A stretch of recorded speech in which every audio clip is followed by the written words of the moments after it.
ally.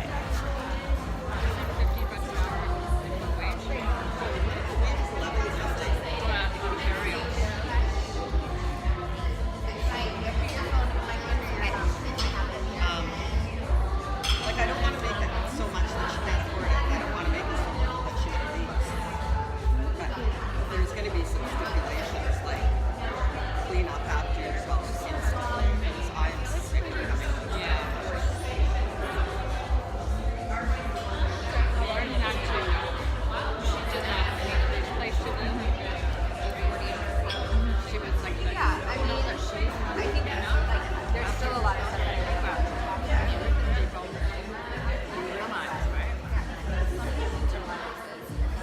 Got a lot of let's roll. When she was living over there, she had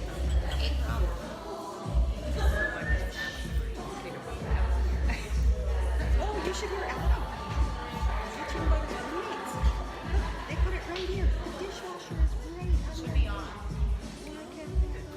Cue the music down. Awesome. Thank you. So I hope you all had a chance to have something to eat and maybe some more coffee. This is going to be a fun conversation. We're going to talk about parenting and sex. I don't know how those two things are related. It's so awkward, but they are a bit related. So with us today are Dr. Carlen Costa, who is a sexologist, a psychotherapist, and she is the founder and the chief goddess of the Everyday Goddess. And she has made it her life's purpose and mission to make sure that women take care of themselves when it comes to intimacy, accepting pleasure's place in their life, their self-worth, and we're going to get into that and how the pelvic region and cannabis can help with all those things. Ashleigh Brown is a cannabis patient turned advocate.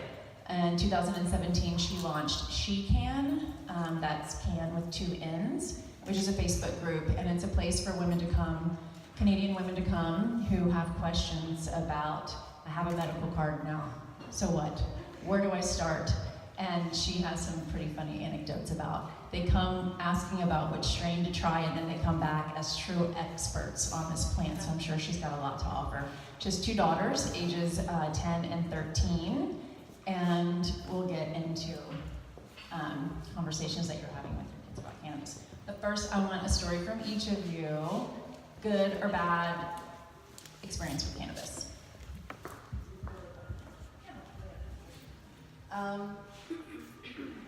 Okay, bad. I mean, I started using cannabis in my teen years with undiagnosed anxiety, and then when I went into university, you know, do your undergrad, you do a bunch of degrees, you do your master's, you do your PhD, and it's like, how do you survive that?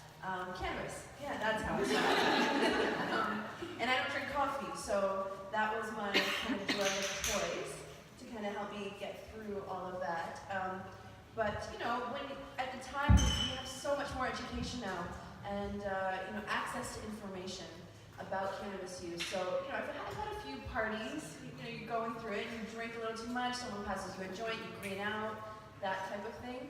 But some of my favorite cannabis memories use have been in regards to expanding my sexuality and feeling pleasure, and being able to use cannabis in a very wonderful, multiple time kind of way.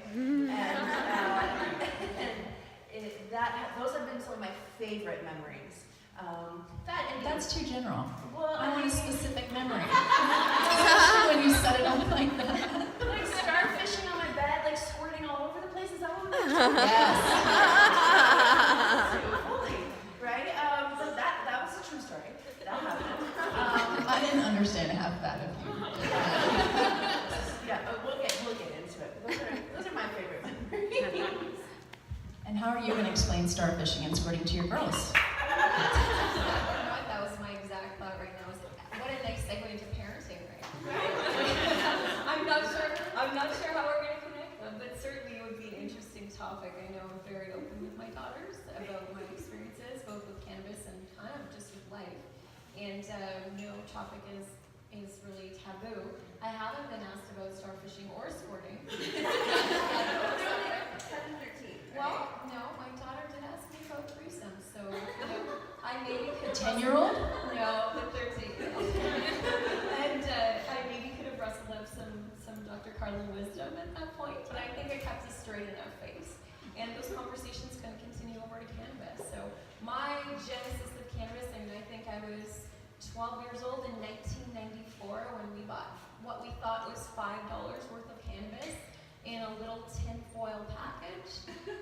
We rustled up a Pepsi can and, being innovative children, made ourselves a nice pipe. And it was probably oregano. I'm 98% sure that it was oregano, but we all had a great time. So, then I used it recreationally off and on. I mean, we talk about aesthetics and accessories. Even back then, I had a predisposition to really like the finer things in life. I had a little one-hitter pipe that was shaped like a lipstick. So it was a lovely, classy shade of red, and you packed a little pipe and you took a puff off that. So, all through college, I kind of used cannabis. And then not so much, just motherhood came into play. And then I got really sick. I started having seizures when my daughter was 3 months old. And there was really not a lot of options. So when we had been kind of tackling the medical system for 7 years, a girlfriend came to me and she tossed a syringe full of CBD oil into my lap and said, please, try this. I said, yeah, I remember college, I've smoked weed, I don't think it's really gonna help, but it's a nice buzz, but whatever. And she said, no, this is medical cannabis, it's different, please give it a try. And she'd watched me over these 7 years, lose my home, lose my job, lose my license. I was having, 180 seizures a month. So my quality of life, especially as a mother, I was very absent. I was not able to do the small things. I was not able to celebrate the milestones the same way. So when she tossed me the syringe, I thought, in honor of our friendship, I will give this a shot. And it was the first time in 7 years I was seizure-free for more than a day. So, yeah. And that was 2 years ago. So we sought out a prescription, and now I use cannabis every day, and it's something we talk about all the time. So it's a long way, it's a long path, and it looks different for everyone, but when people come together, especially women, it's extremely powerful. So from 12 years old in oregano to an undetermined age, which you don't need to guess or evaluate, using CBD every day. So Ashleigh's story is an example of the stories that I kept hearing when I first entered into the industry, and very quickly went from being a business owner to, I don't know if I could call myself an advocate, but I guess that's how it's presented. And what I found is that women who never didn't smoke oregano even, they'd never touched the plant, they somehow, cannabis was brought to them as a last resort for them to try, or someone that they loved. They had for 7 years been trying pharmaceuticals that had wrecked their child's immune system, stunted their growth. Anyway, there are a lot of stories out there for various conditions, or being absent because you're on pain medication.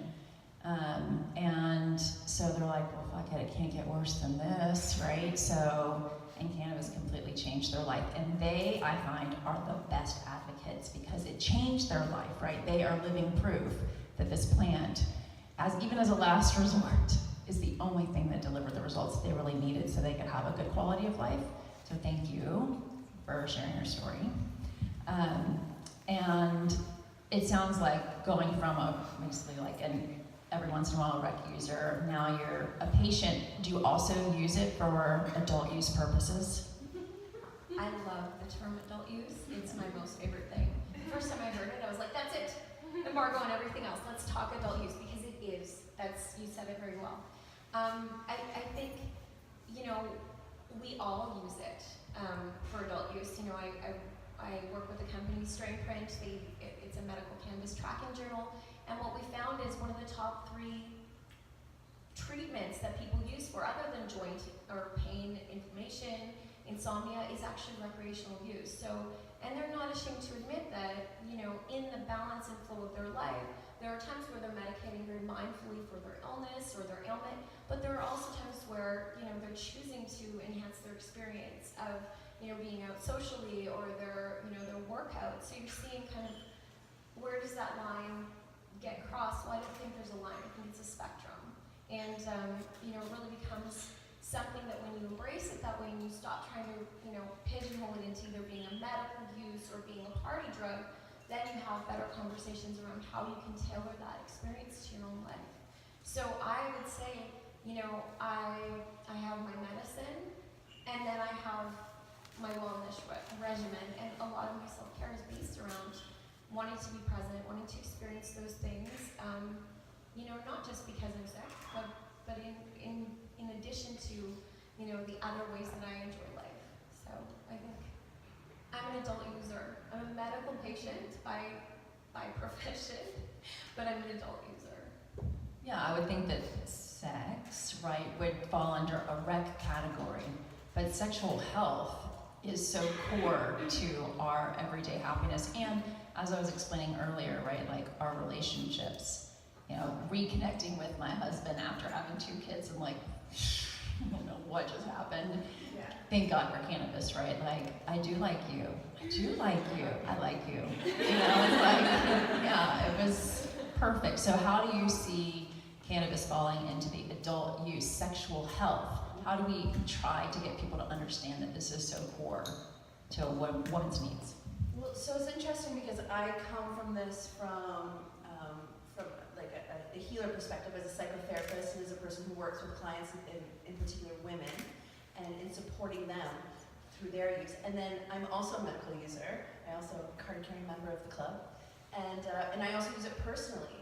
So I've seen and experienced cannabis as treatment for trauma and various types of trauma that women have gone through, including myself, through anxiety, and then through self-care and connecting with yourself, with your own body, and then being able to be open to connect with the person or people, depending on the party, in front of you, right? And actually being able to be present and mindful and accept the fact that this body was made to experience pleasure, and that's okay. But you know, then there's the fun parts of it as well when we use it for like the sexual health and wellness part, where we're seeing, and I've been testing some really great coconut and cacao butter. Actually, I'm a big fan of infused cacao butter as a personal lubricant, or as a massage oil or cream. In terms Is cacao a natural stimulant? Cacao as in chocolate. Yeah, is it a stimulant though? Yeah. Why that? I just like the texture better than coconut oil. I find coconut oil, especially like if you get fractionated coconut oil, it's already liquid, right? And if you insert that into your vagina, you're just like, it's like Niagara Falls down your leg the whole time, right? And that can get awkward at Walmart, right? But Or at school pickup. Cacao butter is more viscous, it's a lot thicker. So I just find that it just sticks to my body and my skin a lot better. Some people actually find that coconut oil has a more drying effect on the skin than a moisturizing effect on the skin. Whereas I find with cacao butter, it's kind of just moisturizing the whole time. So I go between both, and in using, and depending on what barrier, there's so many things. You can use a Levo machine to infuse cacao oil, by the way. Yeah, yeah, which we're gonna do. So. But you know, I've seen it and worked with women, you know, of all age, in their 20s and their 30s and their 40s, women who come to me who say, I've never had an orgasm, in all of those age categories, who have had children even. And it breaks my heart. Oof, I get all kinds of the feels in my body when those clients come in. And then especially with women who have gone through various types of trauma. Can I ask you a quick question on that? Is there a number out there how many women have not experienced an orgasm by their mid-30s, let's say? I don't want to give you a number just because I'm not certain. It's higher than we think. But it is much higher. I'm more leaning towards like in the 30%, like 20s to 30%, right? There are women who have had orgasms who don't even know if they've had orgasms, or think that they've had orgasms and don't, because we also don't talk about orgasms, right? So this is what I love about working, especially with this team of really awesome women, is that we're talking about two things that we don't talk about, which is cannabis use and sexuality and pleasure, especially for women, and the sexual health. And as moms, oh, the stigma around the mom stuff is just, anyways, but we can go into all of this stuff. So when a patient comes to you, comes to you with trauma, how do your sessions with that person look like? How does cannabis play a role in those sessions? What is the purpose of cannabis? Do you smoke with them to help them relax? Do you coach? I'd lose my license. Good to know. Yeah, I can't. So as a psychotherapist, I'm not allowed to touch you or to smoke with you or do any of that. I mean, I can give you a hug, right? But I have to be clear about that because I am a sex therapist, right? So I have had people question me and say, so like, do you have sex with people? I say, okay, I am in the sex work industry, but I am not a sex worker. That is not my job. However, I do work with MDs who help prescribe medical cannabis to some of my clients, my patients. But when we're talking about trauma, I really see that there is an importance in having a team of people supporting you. It is not just a one-off thing. So if you are someone who has suffered from any type of trauma, whether that's physical, emotional, sexual, it's going to be a journey. There are going to be wonderful people who are going to be able to surround you and support you. It starts with you, but surrounding yourself with friends, women and men who you can feel comfortable with, surrounding yourself with professionals, medical professionals, and then also surrounding yourself with holistic professionals as well who can help talk to you about this. So when I start to see someone in my practice who has gone through trauma, first we start off by talking, what was the trauma? How have you treated it? What has worked? What hasn't worked? And then let's kind of build a treatment plan from there. Does it always include cannabis, the treatment plan? I like to suggest cannabis as the treatment plan because I've seen just such positive results in terms of treating anxiety, in terms of treating like night tremors, that type of thing, when people who can't sleep and insomnia, because of the ideas around feeling safe. And as women, safety and consent is always at the top of our minds, which, part of our human condition, women human condition. But then also some of the physical manifestations of trauma. So some of the physical manifestations of trauma, such as vaginismus, which is pain that we experience upon penetration in our bodies, as well as just not being able to orgasm, right? Not being able to get out of our heads and get back into our bodies, to actually start feeling our feelings instead of thinking them, and doing that type of work. CBT treatment, so cognitive behavioral therapy, is really effective as well, but it really just depends. Here's the thing about therapy. Not all therapy works or is the same for everyone, just like not all strains of cannabis work or are the same for everyone as well. I know we had a really great conversation about that. We did a Facebook Live earlier and talked about it, but that's the one thing. So if you're experiencing trauma or know someone who has, right, it is about trying to kind of fit or find a treatment or the journey that they feel will serve them best. And cannabis, adding that, choosing to see someone and talk with them is oftentimes the first step is super hard. So then bringing cannabis into it can also feel overwhelming, I'm certain. But you feel so confident that you've seen positive results that you really encourage your patients to give it a shot. Absolutely. And isolating, the idea of CBD and THC and talking about, what the differences are, right? So for some people who have experienced trauma and are experiencing especially pain upon penetration, a CBD type of strain is probably more effective for you.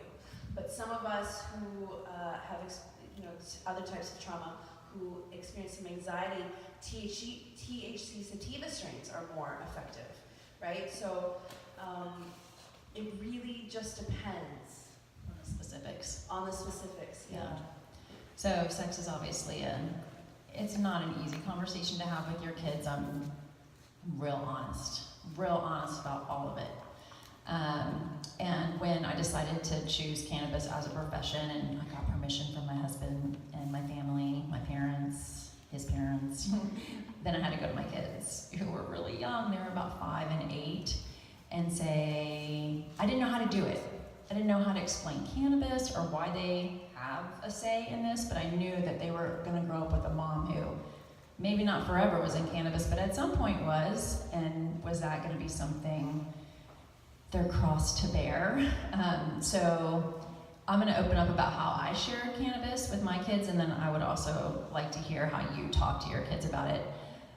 Because they were so young, we watched a Bob Marley documentary, because Bob Marley is a person that we like in our household. We love his music. He's such a special person. He was not here very long, but he did so much, and you can't deny that when you watch this documentary. It's so impactful. And he smokes the biggest blunt I've ever seen in my, it's a joint actually, it's not a blunt, I've ever seen. And the kids, the look on their face, they just couldn't believe he smoked. Smoking is like, it's the worst crime in our house. They're gonna hate me when they find out I smoke cigarettes sometimes.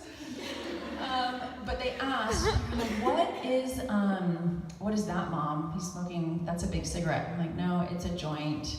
It's cannabis, some people use it as medicine.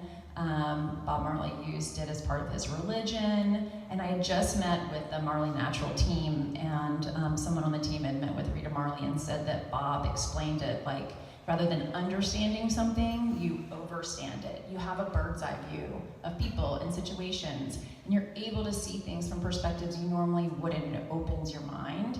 And telling that to your kids, they're just like glazing over, still stuck on the fact that they're smoking, you know. But that really started an interesting dialogue in our house. And then I asked permission, and my older son asked if I could make some money. I said yes. And he was like, okay, you can do that. Alex feet eaten. No one understands that reference. So I would like to hear how you broke it to your children. Well, I mean, I got really fortunate because it came into our house as medicine. So when they were, I guess they would have been 8 and 11. It came in the form first as oil bottles that sat next to my seizure meds on the counter. So they became very emotionally attached to cannabis because cannabis was giving them their mom back. So they became fiercely in favor of people having access to medicine. And I mean, I always look at it, regardless of their age, I mean, they're little humans. It's not like there's a magical switch that turns on at 18 that introduces someone to the world as a human being. They're always a human being, and they're watching so carefully. So the choice is really not whether you're going to have the conversation, it's how mindful you're going to be about the conversation you have. Because they're listening, they're watching, and they have pop culture at their fingertips. So no matter how diligent you are as a parent, overseeing their social media or their media consumption, they're going to see documentaries, they're going to see pop culture references, and they may even see, the medical side of it. So I think for me, it became about talking about it like medicine, and then what happened was my daughter kind of distinguished between, okay, well, that's cannabis, but that's weed. So, cannabis is medicine and weed is a thing, right? Yeah, and then so she had good questions, right? And she asked, did you ever use weed? And I said, yeah, I did, and I was 12, and she was 12, and she's like, what? Like, it was a sphere of not understanding. So we started just with honesty, but we were already having the dialogue. And I think they're paying attention. So, what you say to a 5 and 8-year-old is going to be different than what you say to your 10 and 13-year-olds, because they're going to be hearing about that stuff from their peers anyways. At 5 and 8, it's more about the plant itself. As you explained it, some people use it as medicine, some people use it as recreation. One of the big conversations we have in our house now is that, cannabis isn't like eating an apple.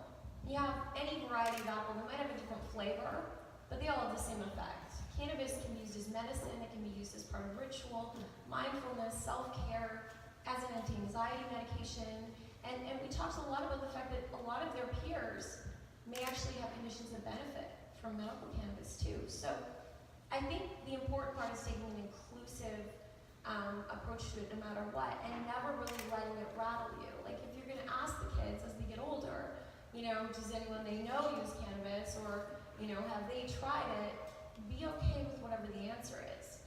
Because if they can be honest with you, whether it's about cannabis, whether it's about sex, whether it's about alcohol, all of which are kind of taboo as parents, you know, if they say, yeah, I've used that, and you shut them down, well, your dialogue is now abruptly ended.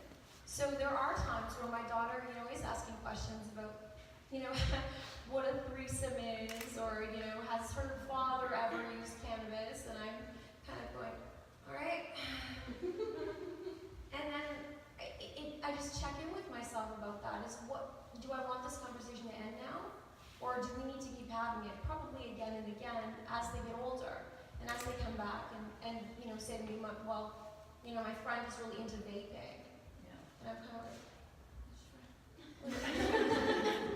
just give me a sec, finding the parents' numbers. But, you know, that's not the best course for us, right? We want acceptance, we want autonomy, we want an open dialogue, because odds are good that at some point kids are going to try cannabis. Although my daughter will tell you, I've made it so boring, and she won't even touch it. She's like, I am not, why would I waste my time? You have told me everything I need to know. I find when it comes to sex and weed, one of the interesting things, we listen to a lot of hip hop, and for a long time, no one knew what the hell anyone was saying. Not the case anymore. So now, obviously, smoking, weed, there are different words that are used frequently, and so the kids just think that everyone's walking around getting high all the time like their mom. Me too, right? Like their mom, whatever.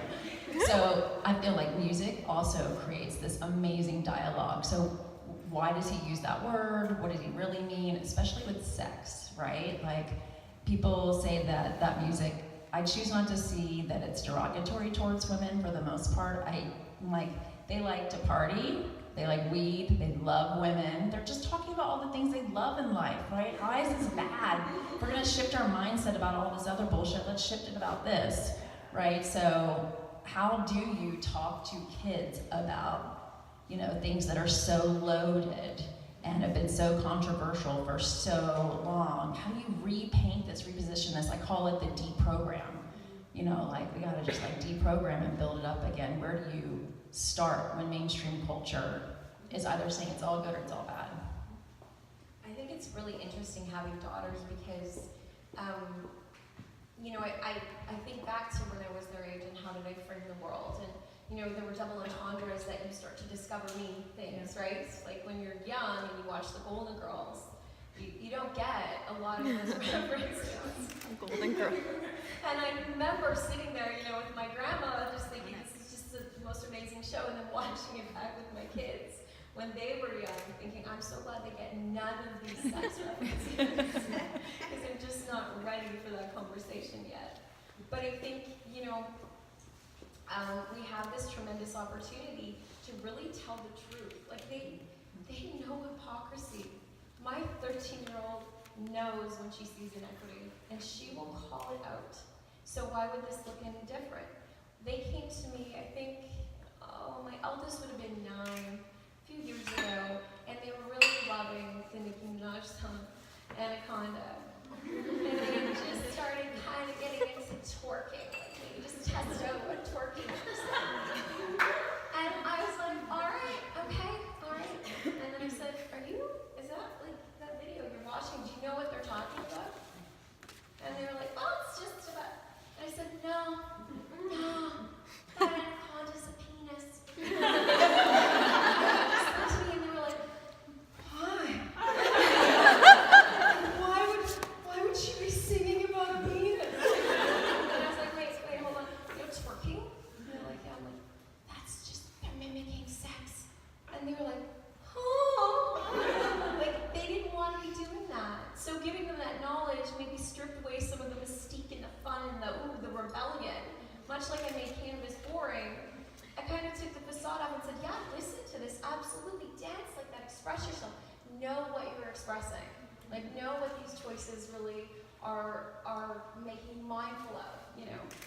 mature because you like the idea of being in your body, great. But when you realize that it was sex and you got that icky feeling, then maybe pick a different move. I'm a little bit stumped here. I'm trying to like bridge the parenting and sex thing. Please. Okay, so I actually don't have children, so I don't have children, but I was just telling these lovely women that my baby sister has 7 children, so I'm good. But, you know, I'm an She aunt. must have started when she was 7. Fertile on that side. I'm an aunt to many nieces and nephews in my life.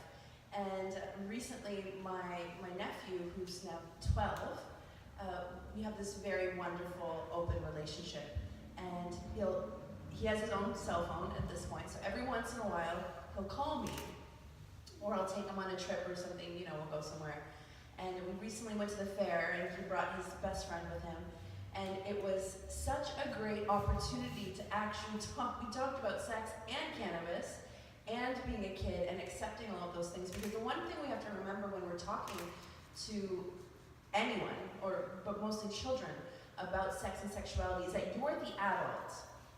So just as awkward as you feel, right, they are like 100 times more awkward. And they actually have no basis of understanding it, right? So that's the one thing when I talk to parents about how to talk to your kids about sex is, first of all, just take a breath, right? You've at least done it a few times. You have a lot more information than they do, right? And then secondly, I love what you said about truth and honesty.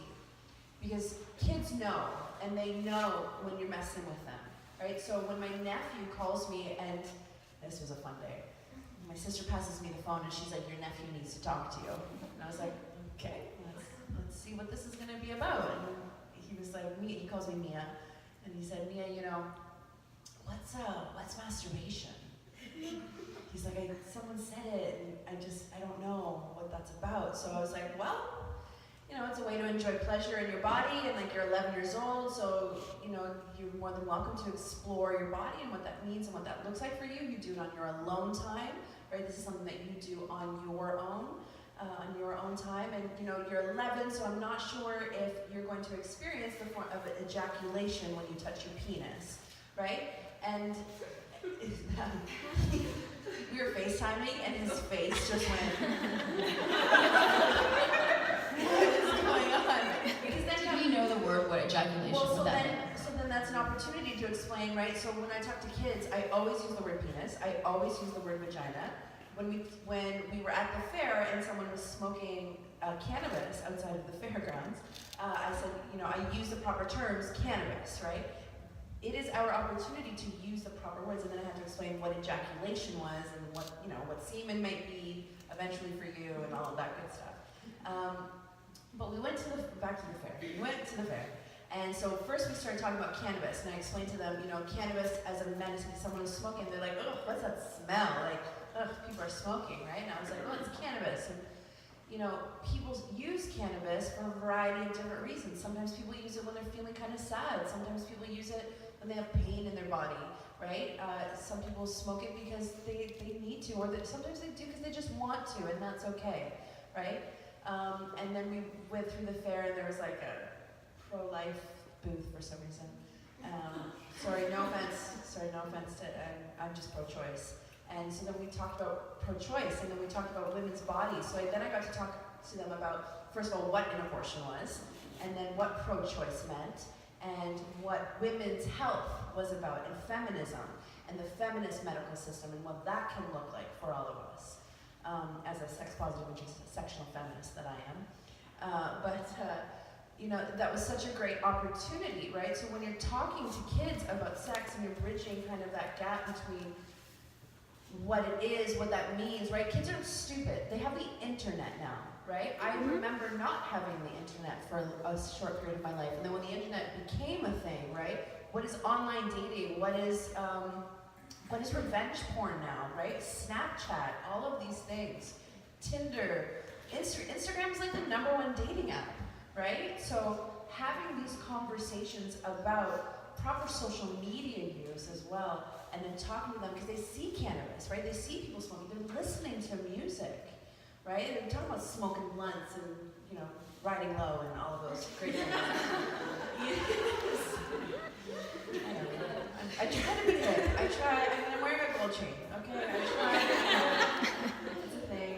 But especially with music, right? Because sexuality and sex is totally part of music these days. And they have questions, and they're being given all these colloquialisms. So our job as people who take care of children is to give them the proper language when it comes to sexuality, when it comes to cannabis use, when it comes to plant medicine and what that means and what that looks like. Was that a good bridge? Yes, yes, exactly. Perfect, because I think using the right terminology has always been our go-to in our house when it comes to sexual organs and acts, when possible.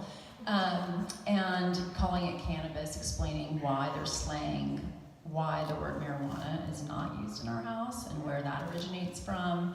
But I think that the most compelling argument that I've had with the kids when it comes to why cannabis is intended for human consumption is talking about the endocannabinoid system. Can you tell us, you probably know a ton about that because you're like, why the hell did this work? Right. Okay, so yeah. Endocannabinoid system is the superhero of our body. It is the superhero of our body. It's something that you can talk about with anyone because it's neutral. It's true. It's fact-based. science. This is not fake news. Yeah. No fake news here.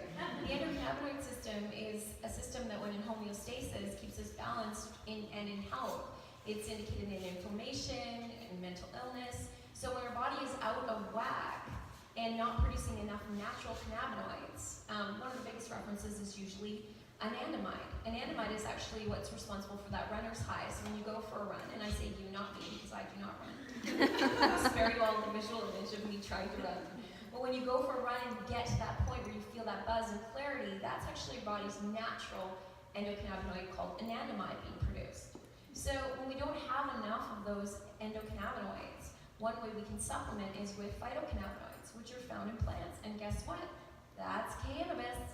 So we have an entire system built to receive this, to receive cannabidiol, to receive THC, to receive this broad spectrum of 400 compounds that are in this plant. And when we achieve those levels of homeostasis, when we get that right balance, we see miraculous healing. Yes. And it becomes as simple as, well, okay, but why, MS and insomnia and anxiety and epilepsy, like, how is one thing doing all those things? And the answer is the endocannabinoid system. Everybody's got one. No one knew about it till today.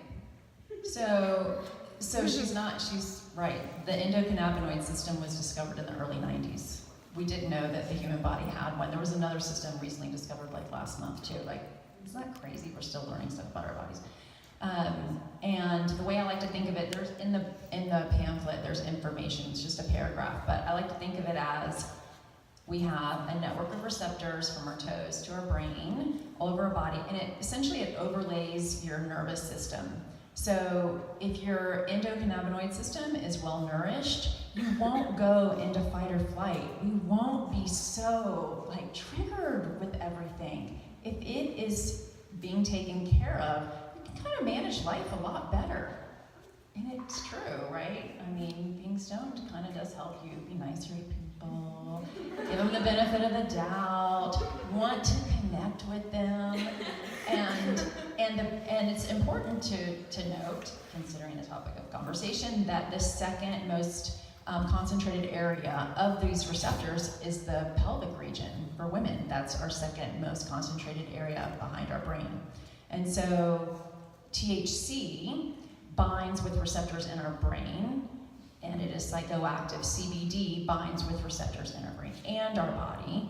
And that's, I think, to me, when I found out, I didn't even know there was an endocannabinoid system when I launched VanderPop. I mean, really, that's why I feel so strongly that this company needs to be a resource for women. There is so much we're learning every single day, and you can't take, control control of your own health if you don't understand how your body is working and how this plant, I mean, if nothing's worked and then something works miraculously thanks to cannabis, what else can it cure for our ailing minds and bodies, right?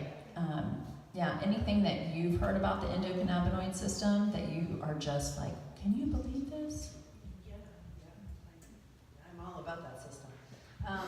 So the one thing that's in particular to women especially, right? So I love that you mentioned, and I can never say it, anandamide? Anandamide. I love it. I'm a big fan of the 2AG, which is the other thing that we make. Oh my goodness, all my words went away just then. But the unique thing about cannabis use in women is because of our production of estrogen.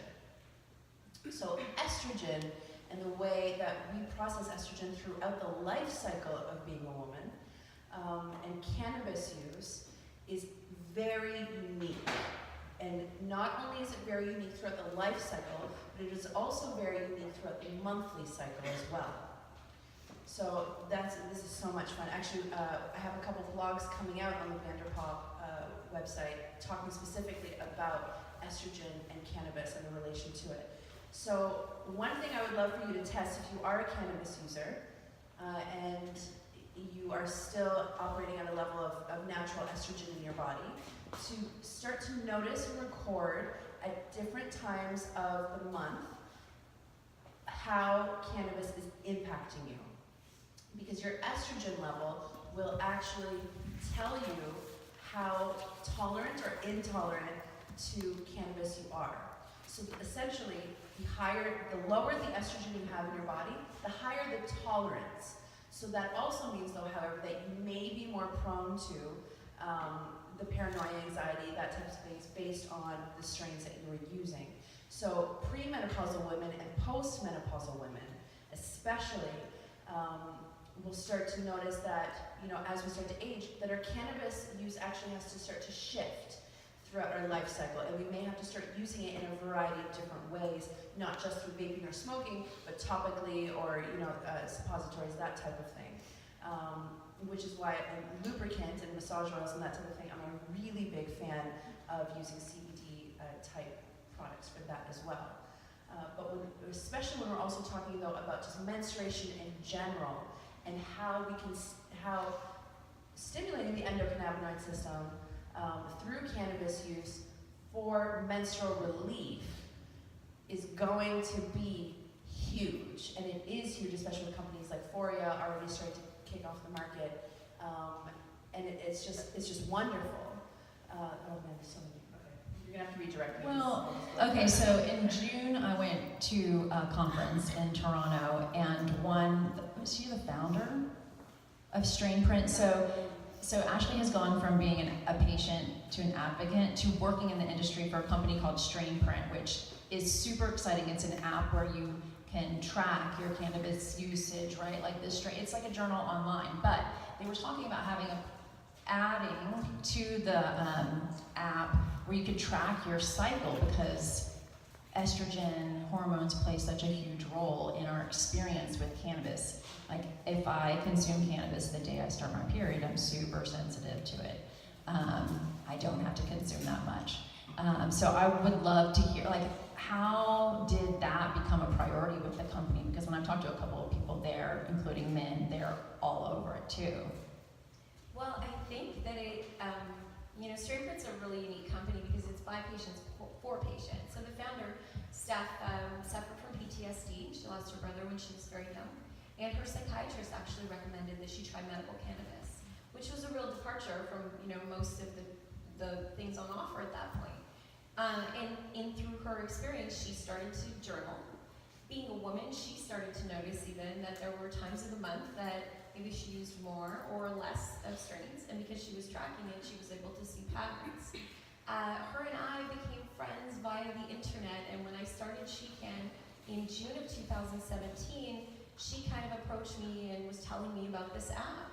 Well, at the time, I started a Facebook group. Like, it was just supposed to be a place we could talk about, endometriosis, or we could ask a really dumb question like, well, what's THC? And no one was going to judge us. But we started to have these really empowering conversations. And a lot of them came back to the idea of, I'm a woman, this affects my body differently, how can we really, really be able to understand that? Not just for women's issues, but also for the entire holistic experience of being in the cycle, managing your mood, managing your libido.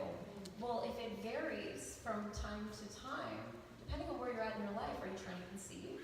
Are you going through menopause?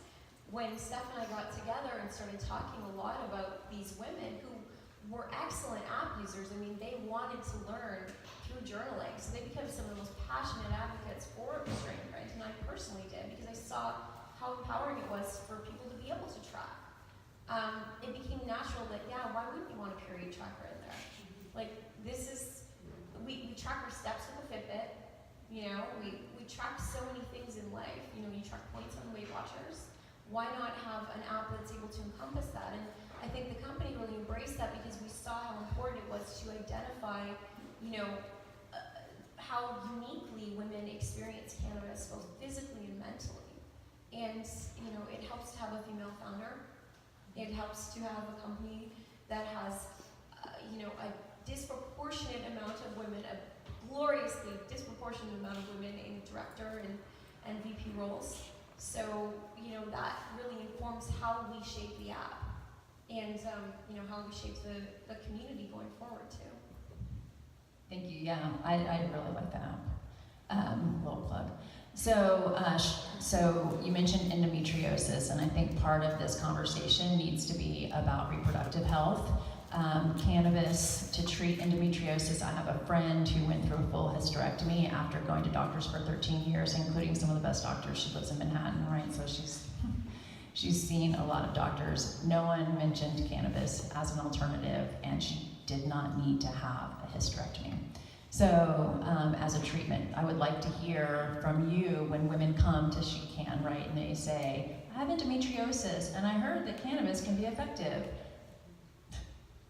What do you, there's gonna be somebody in the group that has used it to treat, so tell us what treatment looks like. Is it like a suppository? Is it topical? Is it smoking?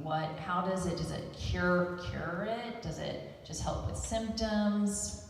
Would like to know more about that. So, fun fact is, of course, I'm a lifelong Winnipegger. So, one of the groups that sends us the most members is actually the Winnipeg Endometriosis Group. I had no idea so many women suffered with endometriosis. I personally actually do. So, to see all these women finding a place that they can talk about it, I mean, endometriosis is very misunderstood, and it is a horrific pain. And often misdiagnosed for a long time. Misdiagnosed. And even after treatment, it doesn't always remit, and everybody's very different. So no, a lot of women were not getting offered that by their physician. They were offered hysterectomies, they were offered hormone treatments.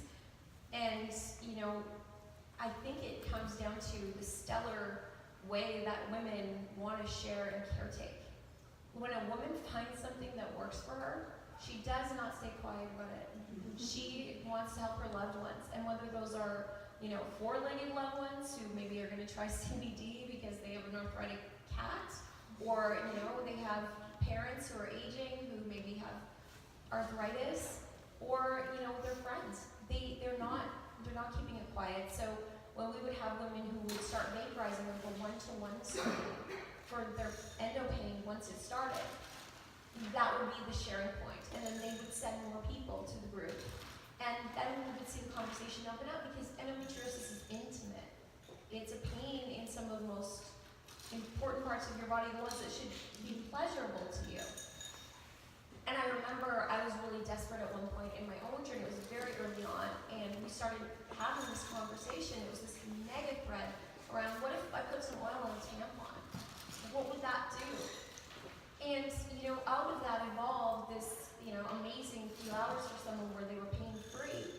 And then the legacy of that conversation moved forward into every person that joined our group that had endometriosis. Because it's not that it worked for everyone, it was empowering women to take that treatment on themselves. And I think that's one thing with cannabis, that we're not given a lot of direction, but we are given a lot of empowerment to decide how we want to use it, when we want to use it.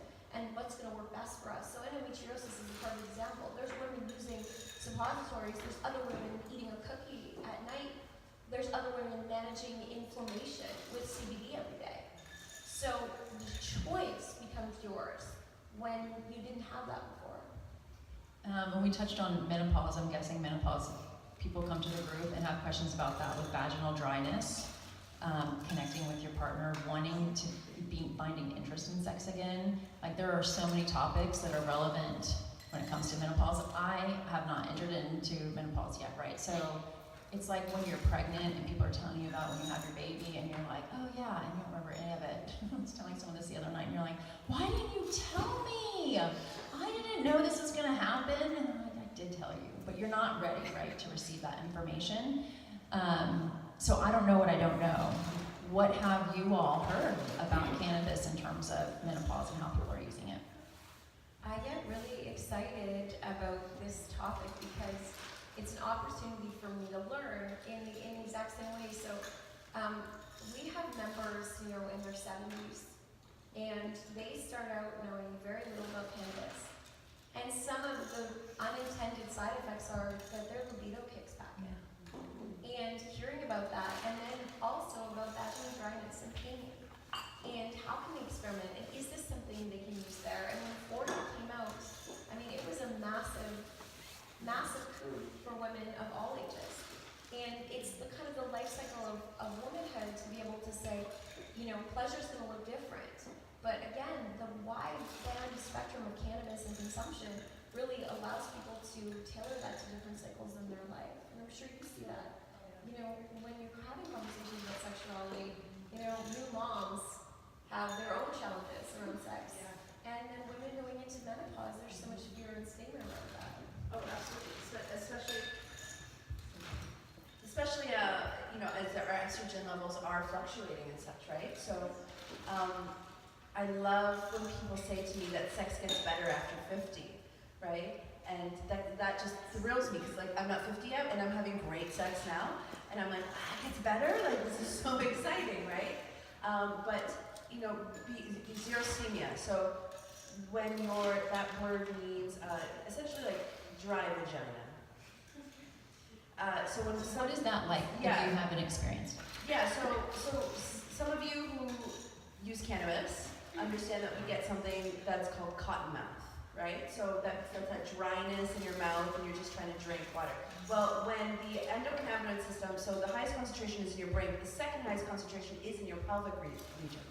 So when you consume cannabis, the same thing that happens in your head is also happening in your vagina. So it's called xerostomia, and it's essentially cotton vagina. And what happens? Yeah, it's interesting, right? And for some of you, this might be the first time that you're putting all those pieces together, holy shit, when I had smoked some cannabis and I went to go have sex, why was it more painful or why was I drier all of a sudden?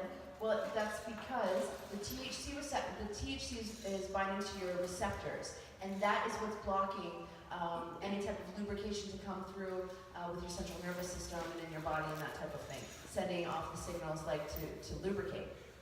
So women who are going through menopause, post and pre-menopause, and even just women at all ages who are stressed out, who aren't hydrated, right, who are having difficulties and challenges being lubricated at all, right? When it comes to using cannabis, it is literally revolutionizing how women at all ages can accept and experience pleasure, because now there are awesome products like Euphoria, and even just using the Levo to make your own home products, which I'm so excited about, right? Because allergies are such a thing these days. And being able to supplement and increase your ability to experience pleasure at all ages is going to be fantastic because of cannabis. And women are now being able to reinvigorate their sex lives because of cannabis use, especially as they start to age, right? Because now they can become lubricated and experience less pain. Now they can help kind of level out their estrogen levels, their mood, their appetite, their hormones, their literally everything. And that's what makes me really excited about it. And when we talk about menopause and post-menopause, and especially, when I look at my mothers that are in my life and start to talk to them as they're starting to go through that beautiful change, and say, have you tried cannabis? And it's not just, the guy smoking in the back alley and, you're trying to be cute and flirt with him, so you're smoking with him back into that back alley. We're going back to stories. But, it's about having, what does cannabis mean now for women, especially in a different age group, who grew up with cannabis meaning something completely different, because sex, drugs, and rock and roll were such a thing, but sex, drugs, and hip hop are also now a thing. And well, what does that mean for all of us, and how can we reframe what cannabis means to women at different points of their life cycle? And with that, Dr. Costa, thank you so much for your honesty. Ashleigh, thank you so much for your honesty.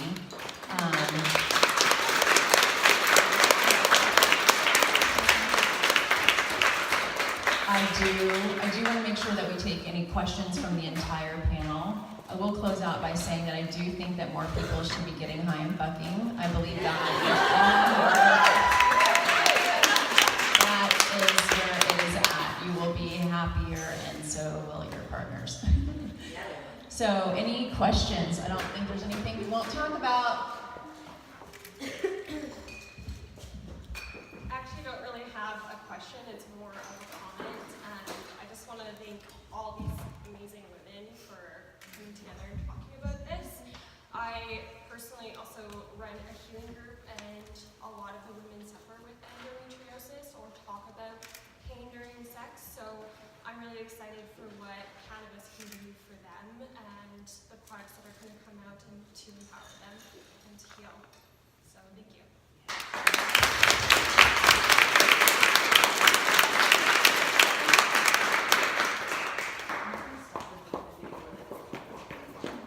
Sorry guys, buy a ticket next time.